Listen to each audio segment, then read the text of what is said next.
कालिदास ने हिमालय को नागाधिराज व्यर्थ ही नहीं कहा है। सदा बर्फ से ढका रहने वाला यह पर्वत संसार का सबसे ऊंचा पर्वत ही नहीं है, सबसे सुंदर भी है। इसके आंचल में न जाने कितनी उन्मादिनी सदा नीर गंगाएं निरंतर अलग जगाती रहती है। इसी के देवदारू और भोजपत्र के वैभवशाली वनों में हिंसक पशुओं के साथ नाभि में सुगंध भरे कस्तूरी मृग रहता है। यहाँ जहाँ एक और संसार प्रसिद्ध सिद्धों ने ज्ञान सिद्ध किया, वहाँ तीनों लोक की रूप की रानी उर्वशी ने भी जन्म लिया। यही हर समय नाना रूप रंग वाले पक्षियों का कलरव होता रहता है। यही क्षण भर में उत्तुंग हिमशिखरों की रजत चोटियां अरुण किरणों का मुकुट पहनकर इंद्रधनुषों का निर्माण करती है और दूसरी ही क्षण ठंडे कोहरे के श्वेत अंधकार में खो जाती है। ऐसे प्रदेश में पहुंचकर अकवि भी कवि और अदार्शनिक भी दार्शनिक बन जाता है। तो देखिए, लास्ट क्लास में हम लोग इसका इंट्रोडक्शन लिए थे। ये पार्ट मेरी बद्रीनाथ यात्रा जो है, जिसको विष्णु प्रभाकर जी ने लिखा है, यहाँ पर वे अब वर्णन शुरू किए। तो पहले क्या है, हिमालय पहाड़ियों की सुंदरता का वर्णन कर रहे। तो देखिए, पहले वाक्य में ही क्या कह रहे, कालिदास ने हिमालय को ऐसे ही व्यर्थ में नागाधिराज मतलब सबसे ऊंचे शिखर करके व्यर्थ में ही नहीं कहा है, और सबसे सुंदर शिखर भी माने जाते हैं। तो देखो क्या कह रहे यहाँ पर, सदा बर्फ से ढके रहने वाले ये पर्वत जो है, ये दुनिया के सबसे ऊंचे पर्वत ही नहीं, सबसे सुंदर पर्वत भी है।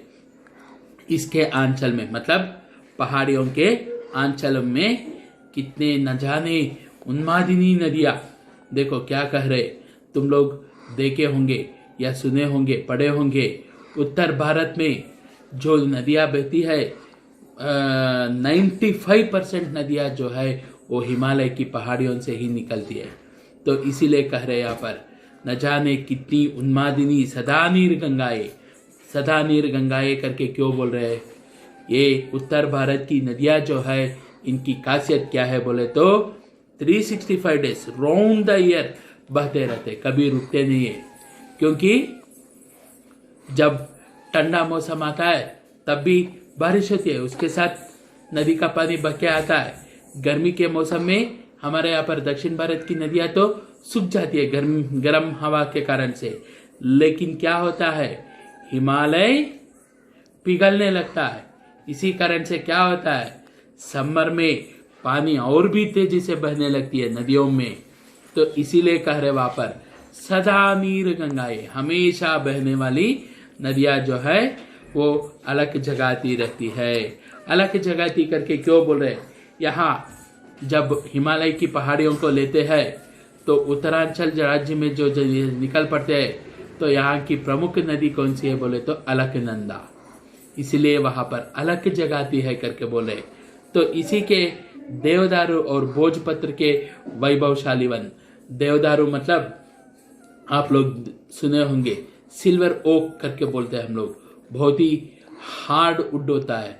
तो उसी के वन जो है यहाँ पर है, इसमें हिंसक पशुओं के साथ नाभि में सुगंध रखने वाला कस्तूरी मृग जो है वो भी रहता है। यहाँ एक तरफ संसार के प्रसिद्ध सिद्धों ने अपना ज्ञान प्राप्त किया है तपस्या करके, तो दूसरी तरफ तीनों लोक की रूप की रानियां उर्वशी जो है उसका भी जन्म यहीं पर हुआ है। यहाँ हर समय नाना रूप रंग के पक्षियों का कलरव रहता है। हम लोग सोच भी नहीं सकते जब तक वहां पर जाके देखते नहीं है। हिमालय की पहाड़ियों में जो डार्क कलर के बर्ड्स दिखते हैं वो और कहीं नहीं दिखते हैं। Dark blue, dark red, orange ऐसे कलर्स के बर्ड्स दिखते हैं। इसीलिए बोल रहे वहां पर अनेक रूप रंग वाले पक्षियों का कलरव रहता है। यहाँ क्षण भर में, सेकेंड्स में उत्तुंग हिमशिखर जो है उसकी रजत चोटियां मतलब सिल्वर कलर में दिखने वाले पीक्स जो है वो सूरज के किरणों के साथ साथ अरुण किरणों को पहनकर गोल्डन कलर में बदल जाती है और इंद्रधनुष रेनबोस को क्रिएट करती है। तो दूसरे ही क्षण में ठंडे कोहर में कोल्ड ब्रीज जो बहती है उस फॉग में कवर हो जाते हैं, सब कुछ डार्क हो जाता है, अंधकार में छिप जाते हैं, श्वेत अंधकार में। ऐसे प्रदेश में पहुंचने के बाद जो अकवि होता है, मतलब जिसको कविता ना आती हो वो भी कवि बन जाता है, जो अदार्शनिक होता है वो भी दार्शनिक बन जाता है, मतलब प्रकृति का प्रेमी ना होने वाला भी प्रकृति का प्रेमी हो जाता है यहाँ पर आने के बाद करके बोले। इसीलिए चाहे गंगा की खोज हो या विरही यक्ष के दूत को रास्ता दिखाना हो या शिव पार्वती का नृत्य देखना हो, देवता की आराधना करनी हो या प्रकृति का रूप दर्शन, भूतकाल में जहाँ तक दृष्टि जाती है मनुष्य हिमालय के दुर्गम प्रदेशों की यात्रा करता आ रहा है। और इसीलिए जब हमें पिछली मई में एक बार फिर बद्रीनाथ जाने का अवसर मिला तो सच मानिए बेहद खुशी हुई। तो देखो क्या कह रहे, इसीलिए क्या है, चाहे गंगा का खोज करना हो, गंगा का खोज करके क्यों बोल रहे हैं, गंगा का उद्गम हिमालय पहाड़ियों से ही होती है। गोमुख नामक सबसे बड़ा ग्लेशियर जो है वहां से गंगा नदी का उद्भव होता है। तो इसलिए कह रहे गंगा की खोज में जाना हो या विरही यक्ष, यक्ष मतलब देव कन्याएं जो होते हैं उन लोगों को रास्ता दिखाना हो या शिव पार्वती का नृत्य देखना हो या देवताओं की आराधना करनी हो या प्रकृति नेचर जो है उसका सुंदर रूप देखना हो या हमारा पास्ट जो के बारे में सोचना हो, तो क्या है, मनुष्य इस हिमालय की दुर्गम प्रदेशों में यात्रा करता आया है। और इसीलिए जब हमें पिछली मई में एक बार फिर बद्रीनाथ जाने का अवसर मिला तो सच मानिए बहुत ही खुशी हुई करके लेखक बोल रहे। देखो एक बार सितंबर अक्टूबर में हम उधर हो आए थे, पर वह यात्रा का अवसर नहीं है, सैर का है। निपट नीला आकाश, निर्मल जल, भीड़ नहीं, मेघ, कोहरे और हिम के आवरण से मुक्त प्रकृति। आंखें जहां अटक जाती है मन भी वही रम जाता है। इसके विपरीत मई की यात्रा है, उसका अपना आकर्षण है। धर्म भीड़ का कोलाहल, भारत की सांस्कृतिक एकता के दर्शन, विभिन्न प्रदेशों से विभिन्न वेशभूषा पहने, विभिन्न स्वरों में एक ही देवता को पुकारते अनगिनत नर नारी निकल पड़ते हैं एक ही मार्ग पर, यह प्रमाणित करते हुए कि विभिन्नता में सौंदर्य है, शक्ति है, विभेद नहीं, विग्रह नहीं है। तो देखिए क्या कह रहे, एक बार लेखक जो है वे सितंबर अक्टूबर के महीने में वहां पर गए थे, लेकिन वो समय क्या है, यात्रा का समय नहीं है, सिर्फ घूमने का, सैर करने का समय है, क्योंकि उस समय में यात्री लोग बहुत कम रहते हैं। आप लोगों को पता है, मैंने बताया है क्या होता है। ये दीपावली त्योहार जो आता है, दीपावली त्योहार को वहां पर द्वार बंद कर दिए जाते, कपाट बंद कर देते मंदिरों का, क्योंकि उसके बाद वहां रहना नहीं होता, उतना सारा बर्फ गिरने लगता है। अक्टूबर सितंबर के महीने तक ही क्या हो जाता है, सितंबर अक्टूबर महीने में ही बर्फ जोर से गिरने लगता है, जाना नहीं होता। अगर हम सोचते हैं कि 10 दिन में यात्रा करके आ सकते हैं तो कम से कम 15-20 दिन हो जाता है, वैसे हो जाता है। तो ऐसे सिचुएशन में क्या होता है, यात्री लोग बहुत कम जाते हैं। तो इसीलिए कह रहे वो समय क्या है, सैर का था। निपट नील आकाश मतलब विदाउट क्लाउड्स वाला आकाश दिख रहा था। निर्मल जल, पानी कैसा रहता है बोले तो उस समय में it looks like a mirror, आईना जो होता है वैसे उतना स्पष्ट रहता है। तो निर्मल जल करके बोल रहे, भीड़ नहीं, मेघ क्लाउड्स नहीं है, कोहरा जहां देखो वहां तक, फॉग कवर हो चुका है, हिम स्नोफॉल हो चुका है, और प्रकृति जो सुंदरता है उसे जहां पर देखते हैं वहीं पर आंखें अटक जाते हैं करके बोलते, वैसे रहता है। इसके विपरीत मतलब इसके डेड ऑपोजिट के जैसे मई की यात्रा जो है वो एक्चुअल यात्रा है, क्योंकि उसका अपना सेल्फ अट्रैक्शन है। धर्म भीड़ मतलब भक्ति रखने वाले लोगों की भीड़ कोलाहल करती हुई रहती है, भारत की सांस्कृतिक एकता, ये हमारा देश जो है इसकी नेचुरल जो कल्चरल यूनिटी है, उस कल्चरल यूनिटी को हम वहाँ पर देख सकते हैं। विभिन्न प्रदेशों से, मतलब देश भर के अनेकों राज्यों से गए हुए लोग विभिन्न वेशभूषा पहने हुए विभिन्न स्वरों में एक ही देवता का स्मरण करते हुए अनगिनत लोग निकल पड़े होते हैं एक ही रास्ते पर, यह प्रमाणित करते हुए कि ये विभिन्नता जो है उसमें एकता है, सौंदर्य है, शक्ति है। विभेद मतलब भेद करने की बात नहीं है, विग्रह नहीं है, मतलब जाओ तू दूसरा है, तू दूसरा है, ऐसे अलग करके जाने का बात यहाँ पर दिखता नहीं है करके बोले। हमारा दल भी ऐसा ही दल था, उसमें स्त्री और पुरुष, युवक और वृद्ध, वैष्णव और जैन, व्यापारी और विद्यार्थी, शासक और संपादक, प्रकाशक और लेखक, राजस्थानी, हिंदी और मराठी भाषा भाषी सभी थे। तो देखो क्या कह रहे, हमारा जो ग्रुप था वो भी एक ऐसा ही ग्रुप था, उसमें भी स्त्री पुरुष दोनों थे, युवक थे, वृद्ध लोग थे, वैष्णव लोग थे, जैन लोग थे, व्यापारी लोग, विद्यार्थी, शासक, संपादक, प्रकाशक, लेखक, राजस्थानी, हिंदी, मराठी भाषा बोलने वाले सभी लोग थे करके बोले। तो देखो सीधे बद्रीनाथ जाने के लिए चाहे आप पौड़ी होकर जाए या हरिद्वार, तो देखो क्या कह रहे, सीधा बद्रीनाथ जाना है तो आपको दो रास्ता है, एक क्या है पौड़ी होकर जाती है, तो दूसरा हरिद्वार होकर जाती है। आप अब पिपालकोटी तक बस जाती है, तो देखो क्या कह रहे हैं, अभी पिपालकोटी जो है वहां तक बस जाती है करके बोले। देखो मैंने इंट्रोडक्शन क्लास में तुम लोगों को बताया था कि यहाँ पर जो लेखक कह रहे हैं उससे भी अब आगे बस की सुविधा है करके। ये बद्रीनाथ जो बोल रहे हैं, बद्रीनाथ के लिए अभी क्या है, पिपालकोटी तक बस नहीं है, पूरा बद्रीनाथ शहर तक भी बस की सुविधा हो चुकी है। ये तो पुरानी कहानी है, जब कह रहे हैं तो देखो क्या है, पिपालकोटी तक बस जाती है। आगे देखो, वहां से कुल 31 मील की पैदल मार्ग रह जाता है, लेकिन हम लोग यात्रा के नियम के अनुसार पहले केदारनाथ गए। तो देखो क्या करे, पिपालकोटी जो है वहां से टोटल 31 माइल्स पैदल रास्ता रह जाता है, लेकिन हम लोग क्या है, हमारा यात्रा जो था उसके नियम के अनुसार पहले केदारनाथ गए। वहां से लौटते हुए बीच में से हम एक ऐसे मार्ग पर मुड़ गए जो हमें चमोली पहुंचाता था।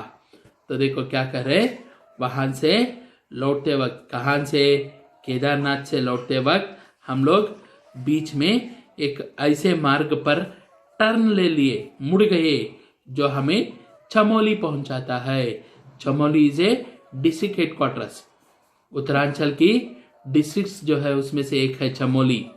यहाँ पर ये चमोली जो है ये उत्तरांचल में एप्पल गार्डन्स के लिए फेमस है। तो देखो क्या कह रहे, वहां से पिपालकोटी के लिए बस मिलती है।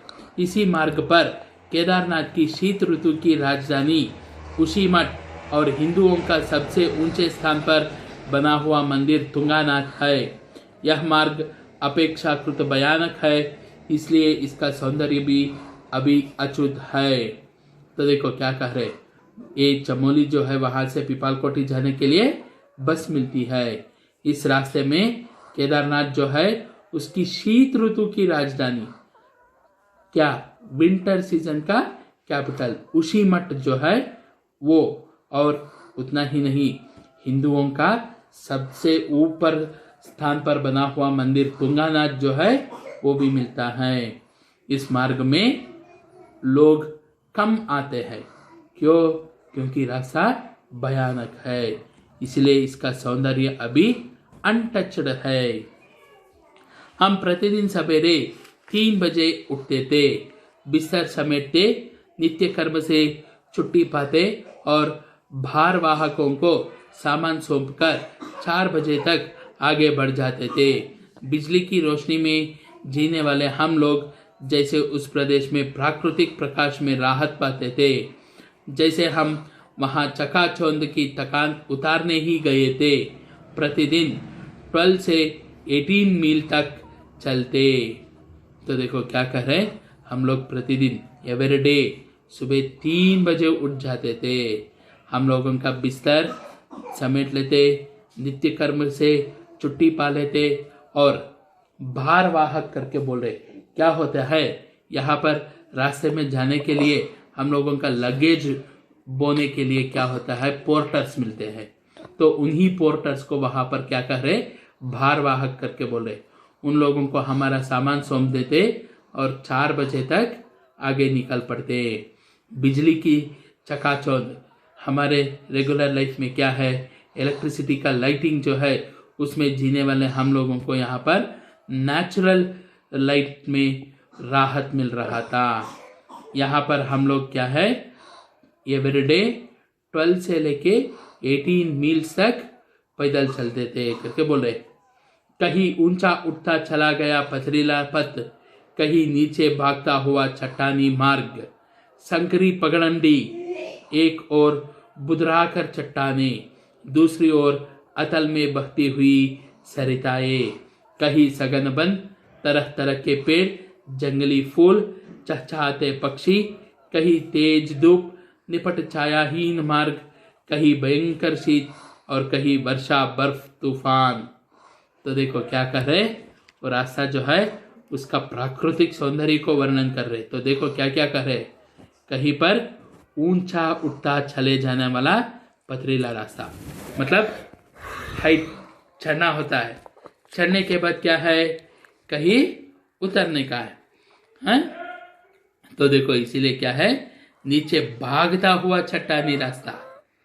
तो दूसरी ओर क्या है, क्या होता है, सगरी पगडंडी करके बोल रहे, मतलब छोटे छोटे रास्ते, बड़ा रास्ता नहीं, छोटा छोटा रास्ता, और वो भी क्या जिगजैग जैसा, इसीलिए क्या कर रहे, पगडंडी करके बोल रहे। तो एक और बुदरा कर चट्टाने। तो देखो ये रास्ता कैसा होता है, रास्ता जाते रहते, एक और बड़ा सा पहाड़, चट्टानों से भरा हुआ पहाड़ दिखाई देता है, तो दूसरी ओर देखते हैं पाताल में बहती हुई नदी दिखती है। इसलिए देखो क्या कह रहे, हाँ, सगरी बुदरा कर चट्टाने, तो दूसरी ओर अतल में बहती हुई सरिताएं, नीचे कहीं दी पाताल में बहती हुई जैसे दिखने वाले नदियां, सरिताएं करके बोले। सरिताएं मतलब नदियां, कहीं सघन बर, देखो रास्ते में कहीं क्या होता है, डेंस फॉरेस्ट मिल जाता है, सघन वन, तरह तरह के पेड़, जंगली फूल, चहचहाती पक्षियों का कलरव। तो कहीं क्या होता है, ओपन फील्ड मिल जाता है, कड़ी धूप रहती है, निपट छायाहीन मार्ग, मतलब विदाउट एनी शैडो, कोई शैडो ही नहीं रहता, ऐसा रास्ता रहता है। कहीं भयंकर शीत, तो कहीं क्या होता है, बहुत ठंड पड़ने लगती है, भयंकर शीत, और कहीं वर्षा बर्फ तूफान। तो क्या है, जाते वक्त कब बारिश शुरू हो जाती पता नहीं, और वो भी बारिश कैसा पड़ता है, आइस पड़ता है, आइस, इसीलिए बोल रहे वहां पर बर्फ गिरता है और हवा जोर से बहने लगती है, तूफान आने लगती है। तो साथ में चलती यात्रियों का कारवा, इसके साथ साथ में चलते हुए यात्री लोग जो है उनका ग्रुप, कारवा करके बोले, एक एक जगह से आए हुए एक एक ग्रुप जो रहते हैं वो ग्रुप्स, तरह तरह की पोशाक पहने, तरह तरह की बोलियां बोलते, धनी निर्धन, स्त्री पुरुष, बालक बूढ़े, कुछ तो आंखों में समाकर रह गए हैं। देखो क्या कह रहे यहाँ पर, तरह तरह की कपड़े पहने हुए लोग, तरह तरह की भाषाओं को बोलते हुए लोग, अमीर लोग, गरीब लोग, स्त्री पुरुष, बालक बूढ़े, ये सब लोग, तो कुछ लोग आंखों में रह जाते हैं, उनको भूल ही नहीं सकते, वैसे होता है करके बोले। तारकेश्वर की वह 83 वर्ष की बुढ़िया, जिसके मुंह में न दांत न पेट में आंत, 8 वर्ष की वह प्यारी बच्ची संध्या, जो 200 मील की उस दुर्गम पथ पर पैदल चली, बंगाली दल की वह धर्मवीर तरुणी जब भी बोलती आदर और स्नेह चल चला पड़ता। आंध्र प्रदेश की वे कन्याएं जो टोपे पहने बराबर गाती रहती, और उत्तर प्रदेश का वह बातून पर बड़े दिलवाला बूढ़ा जो पति और पुत्रहीन अपनी बेटी का शोक कम करने के लिए उसे यात्रा करवा रहा था। उनमें कुछ घोड़ों पर थे, कुछ डंडी पर, कुछ खंडियों में भी थे। वैसे खंडियों में बच्चे बैठते हैं, अधिकांश यात्री पैदल चलते हैं। उन्हीं के साथ धीरे धीरे चलते हैं बोझ से दबे कूली और हांफते डंडी वाले। तो देखो क्या कह रहे, कुछ लोगों के बारे में एक्सप्लेन कर रहे कैसे कैसे लोग थे करके। तारकेश्वर से आई हुई एक 83 इयर्स की बुढ़िया जिसके दांत ही नहीं थे मुंह में, लेकिन उसके पेट में शांति भी नहीं थी। और 8 इयर्स की प्यारी बच्ची संध्या जो ये 200 मील का दुर्गम पथ पर पैदल चली हुई थी। और बंगाली दल की वह धर्मवीरू तरुणी, मतलब भगवान के ऊपर विश्वास रखने वाली तरुणी, जब भी बोलती बहुत ही आदर और स्नेह के साथ बातें करती। आंध्र प्रदेश की वो कन्याओं का ग्रुप जो टोपियां पहनकर गाते हुए जा रहे थे। उत्तर प्रदेश का वह बातून करके बोल रहे, बातून मतलब थोड़ा बेंड हो चुका हुआ बूढ़ा आदमी पर बड़े दिल वाला आदमी। वो क्या है, अपनी बेटी को साथ में लाया है जिसका पति और पुत्र दोनों मर चुके हैं। उसके शोक को कम करने के लिए वो उसे यात्रा में ले आया है। इनमें से कुछ लोग क्या है, घोड़म पर बैठे हैं, कुछ लोग डंडी में बैठे हैं और कुछ लोग खंडियों में। डंडी मतलब एक ही लकड़ी का पालकी आता है, उसमें दो दो लोगों को बिठा के ले जाते रहते, तो वो डंडियों पे बैठे हैं। और कुछ लोग खंडियों में बैठे हैं। एक खंडियों में तो एक्चुअली छोटे छोटे बच्चों को बिठाते। तुम लोग टी प्लांटेशन में काम करने वालों को देखे होंगे, वो लोग अपने पीठ पे एक बास्केट जैसे लगाए होते हैं, उसी को कंडी बोलते हैं। उसमें छोटे छोटे बच्चों को बिठा के ले जाते रहते हैं। अधिकांश यात्री, मैक्सिमम टूरिस्ट जो है वो लोग पैदल चल रहे हैं। उनके साथ धीरे धीरे चलता हुआ ये बोझ से दबे कूली लोग और इन डंडियों को ले जाने वाले लोग भी दिखाई देते।